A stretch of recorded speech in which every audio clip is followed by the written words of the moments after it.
Hey guys, and welcome back to another video by myself, DE101 Productions.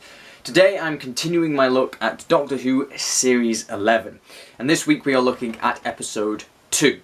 So last week I looked at episode 1 and I wasn't for it. I found a lot of flaws with it, and if you want a refresher I will link you down to the video below. However, coming back and watching episode 2 on Sunday, I do actually have a lot more positive points this time around. But unfortunately, just because I have more positive points and fewer bad points, the bad points I have are actually quite big bad points. So although it's an improvement from episode 1, it's still not the overall improvement we should be seeing in a brand new series with a brand new Doctor and a brand new writer.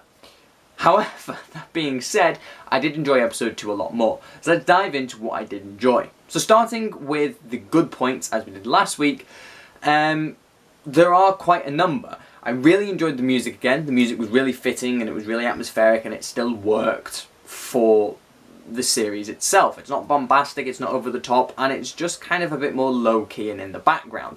So sometimes you don't even recognise that there's music playing, but other times when you do recognise it, you think, oh, this bit of music really complements this scene, which is lovely to see.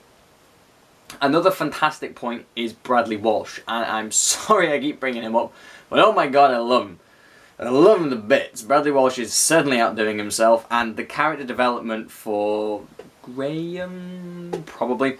The character development for Bradley Walsh's character Graham is absolutely amazing. He's gone from this really kind of tucked away inside, still to himself kind of character in episode 1, and in episode 2 he's basically on a brand new interesting planet. He's almost died in space and he's been picked up and put on a spaceship with no doctor, and then him and Ryan are transported to a planet. And for someone that's in episode 1 didn't even like the fact of chasing an alien, he managed to kind of keep his cool quite a bit. Although he was kind of like, I have absolutely no idea what's going on, he very much kind of kept this sense of, I must kind of, although I'm being really confused, I need to just figure out what's going on.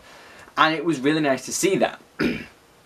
It was also nice to see a bit more character development in Ryan. Last week, as I said, I thought the acting was a bit off and the character was just incredibly weak and wasn't necessarily needed. But this week he seems to be a little bit better. Still not great, but better. You can definitely see that there's an improvement since last week, because he's being a lot more interactive and actually part of the story. Although there is a bit where they're fighting the sniper bots where he is like, oh, Doctor, it's okay, I'm going to use the gun because I played Call of Duty and I'm so ready for that. And it's such a shame that Chibnall's not hip, otherwise he should have mentioned Fortnite instead, which would have been so much better and so much more up to date. But it was quite nice to kind of see a companion take the guns approach, although I would have actually liked to have seen that work. I really liked Ryan. He seems to be a much more impressive character this time round, and that was good. I also liked the secondary characters of the two that were on the race to kind of get this big massive prize and pool of money and ship to get away from this desolate planet. I really liked them. The characters were strong, decent, they were drawing in, they were complete and utter opposites of one another. One was full of hope and kind of like, this is why I'm doing it for my family, while the other one was a bit like, no, I'm doing it for myself because there's no one else in the universe I can trust. And it was nice to see that comparison between the two and have these two contestants that are doing the same thing but for completely different reasons. It was nice to see that. Most of the time in kind of like these races or head-to-head things, they have either both of them are doing it for family or both of them are doing it for personal gain. But it was nice to kind of see that mix and change in the story. So that was good. And the story was actually decent. It was a little bit ragged in some places, but compared to last week, this is a story I would have liked to have seen as a beginning episode. It's, well, maybe not exactly, but you know what I mean. It's written a little bit differently. It could have worked better as Jodie Whittaker's starting episode. It has everything. It has mystery, it has adventure, it has excitement. It just has those smidgenal bits of kind of character development, those bits that don't really happen over the story but are just kind of secluded sections. So I really like the writing this time round. The story was decent, the ending was decent, and I really enjoyed it. There's no other way to put it. The story was pretty decent for a second episode of a brand new series. So it was nice to kind of being able to watch an episode and not look at my watch and go, are we done yet? It was nice to actually watch it and go, you know what, this is kind of enjoyable, I'm kind of going along for the ride. Unfortunately, it wasn't all good. There were some bad points, and from what I can figure out, there were 3 main bad points that I wanted to discuss. One of them was the character Yasmin. You didn't even need to be in the episode because you didn't bloody do anything. And it's really annoying that you have 4 characters in the TARDIS team and you don't use one of them. You've always, it's difficult when you've got 4 characters in the TARDIS team. It's not easy. But here, in this story, in Ghost Monument, I've forgotten the name of it. I'm pretty sure the Ghost Monument's right. Or the Monument of the Ghost, either or. I don't remember names very well. Yasmin doesn't actually have any development. She's just kind of there for the sake of being there. And that's really annoying because Ryan had a step up from last week and Yasmin actually seems to have had to step down because she's not used. So that's a bad point. If you've got 3 companions, use them all. Don't just let one sit on the sidelines and do nothing. Even if you have no real kind of reason to encompass them in the story. Like the story was focusing mainly on, at least I felt it was focusing mainly on Graham and Ryan and their kind of relationship. So that was nice to see, and Yasmin could have been there for Ryan, and there could have been like a nice little scene where she's like, well, maybe you should start kind of getting to know Graham a little bit more, you know, starting to trust him and maybe kind of, get in there a little bit. And there was none of that. It was a wasted opportunity. So that bit was unfortunate. Another bad point is, don't hate me, Whittaker. Now, don't get me wrong, she's stronger in this episode than she was last episode. There is definitely a step up in her performance, but she's still trying too hard. Everything still feels too David Tennant-y, and she doesn't feel like she has control of the situation. It just felt like she was running around trying to say these lines and the actors forgot that they were supposed to respond to her. It just felt really kind of, okay, I'll speak to you later then, it's fine, don't worry about it. It didn't feel like she had any control or sense of being there, which is a shame because especially when at the beginning of the episode she was like, I will get you home, I promise, I never break my promises, you will get home. It would have been nice to have had her stick to those guns and be like, you know what, listen to me, let's go, come on, bring it in, team player here, what's going on? But there was none of that, it was more kind of, okay, cool. And that was annoying, because there's so much potential. I don't know, when watching it I get essences of Tennant and then I get essences of Matt Smith.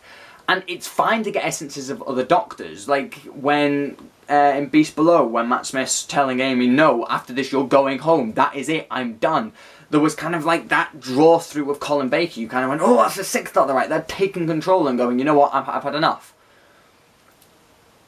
But he was still Matt Smith's Doctor. You could still see the 11th Doctor shining through. With Whittaker, I'm not seeing anything of the 13th Doctor, and that's starting to annoy me. It's your 2nd episode. Come on. You've had your 1st episode, you've got over your post-regeneration amnesia, you've gotten rid of kind of like the jumble of personalities. You should be your own Doctor. And we know that she is kind of sensible in her mind because she is at the end of episode 1 and at the beginning of episode 1, but everything else during the adventure just seems a little bit But with episode 3 that might change. It may be taking Whittaker a little bit longer to get in the role than any other Doctor, and that's perfectly fine.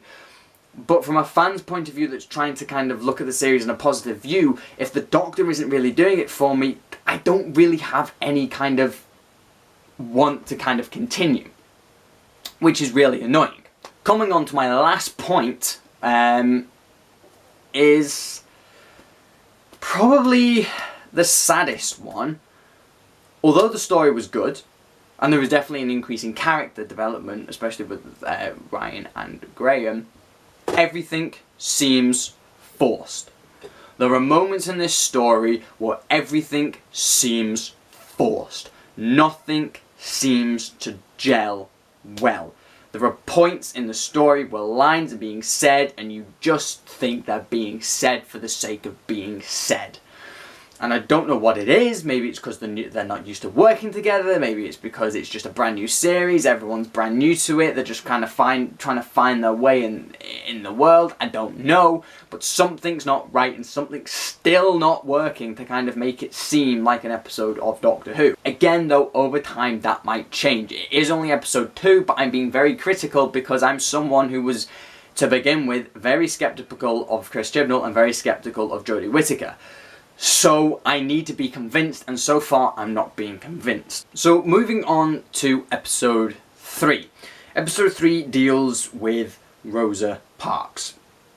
And Rosa Parks was very influential in the civil rights movement. So Doctor Who's treading on eggshells here. Now, there is something in the story about, from the description, it said something along the lines of someone's messing with time, and that's why Rosa Parks ends up somewhere where she's not supposed to be. So, that's fine and dandy. We've had someone's meddling with time and we've got to fix it. So, that's fine to go and have a look at. The only issue is, there have been on some fan groups and posts and all that kind of stuff on Twitter and Facebook, some people are worried about the Doctor influencing Rosa Parks and her decision to not give up her seat on the bus. The issue is, some people are kind of having that thing of, hold on a second, is the Doctor going to influence that? Ooh, and that's the problem. That's why it's very tricky and is on eggshells, because if the Doctor does influence Rosa Parks, it takes away a massive part of history. Not for the fact that it's kind of a, well, the Doctor's influenced history before. Yeah, he has. Or she has. But certain points of history shouldn't be touched on. Very much like Rosa Parks is a very kind of important part of the civil rights movement. So Doctor Who needs to be very careful, because if she's influenced by the Doctor, that's just going to look really, really bad and take away the spirit of that moment. And that'll kill Doctor Who dead in its tracks. Trust me. But what I do want to see in episode 3, on a happier point, is I want to see a better gelling of the 3 companions. We now have the TARDIS back, which I'll get onto in a minute. So we now have the TARDIS back.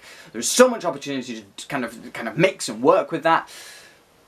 So it would be nice to kind of get into episode 3 and see the Doctor and the companions kind of working together, kind of gelling, maybe even set it a couple of kind of like adventures down the line, so they've already travelled through time and space, and oh yeah, we've done it, we've done this before. Because although it would skip kind of like that adventure of, oh my god, we've just travelled through time, it would be nice to kind of venture slowly into this kind of already established group of that have gelled really, really well.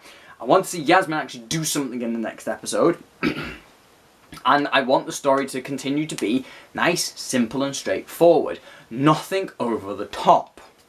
So on the point of the enemies, which I did actually forget to go over, I did like them. Artificially created weapons with conscience. I like. Or at least weapons created by scientists that didn't want to create weapons and then put their conscience into said weapons. I think that's what happened. Either or, artificial weapons with a conscience. Love it. It's fantastic. It's new, it's unique, and it's interesting, except for those sniper bots, which were absolutely bloody useless. But they looked cool. Sort of. So moving on to the final and probably the most important point of the thing is the Doctor Who title sequence and the brand new TARDIS. Title sequence. Love the music, not really a big fan of the intro visual itself. But the intro title itself, the music-wise, love it. Just get rid of those tinny drums and you have a fantastic theme tune. Now we get to the hardest part. The new TARDIS. Exterior, love it. Interior, hate it. Well, that's not entirely true. I like the outer walls, but I don't like the console. It's too bare and there's nothing really on there. There's just some big lever pulley things. And I don't like the crystals or the big structure things. I'm a big fan of those big structure things that hang over the TARDIS because the 8th Doctor's TARDIS console is my favourite TARDIS console. I just don't like the fact that this is a rejected idea for David Tennant's TARDIS. Don't believe me? It was in a news article. So it may or may not be true. I don't know. But if it is true, it's boring and just not unique. And then it dispensed the biscuit as well, which I don't like. However, I do like the idea of having a steampunk TARDIS. That works for me. That's fantastic. Just give me more buttons for the Doctor to press. Seriously, have you seen some of those pictures? There's nothing on the console. Except for a couple of pulley levers, but that's just really boring. Where's my buttons? So there you go, guys. That's my review of episode 2. The writing is definitely far superior. The music, as always, is fantastic. The characters are just starting to develop, which is nice to see. And the Doctor is kind of coming into her own. Maybe by episode 4 she'll probably hit the mark. Who knows? Hopefully. Next week, be careful, BBC, because you might break a couple of eggshells, and that's just not going to work well for you. If I've offended anyone by my opinions, then please let me know in the comment section below. If you disagree with what I have said, then please let me know in the comment section below and tell me why you liked episode 2 or why you disliked it, because I'm really interested to know your thoughts and feelings. I also want to know your thoughts and feelings on the brand new TARDIS console. Did you like it? Did you hate it? Do you think, oh, well, okay. Who knows? So, thank you very much for watching, guys. I shall see you next time.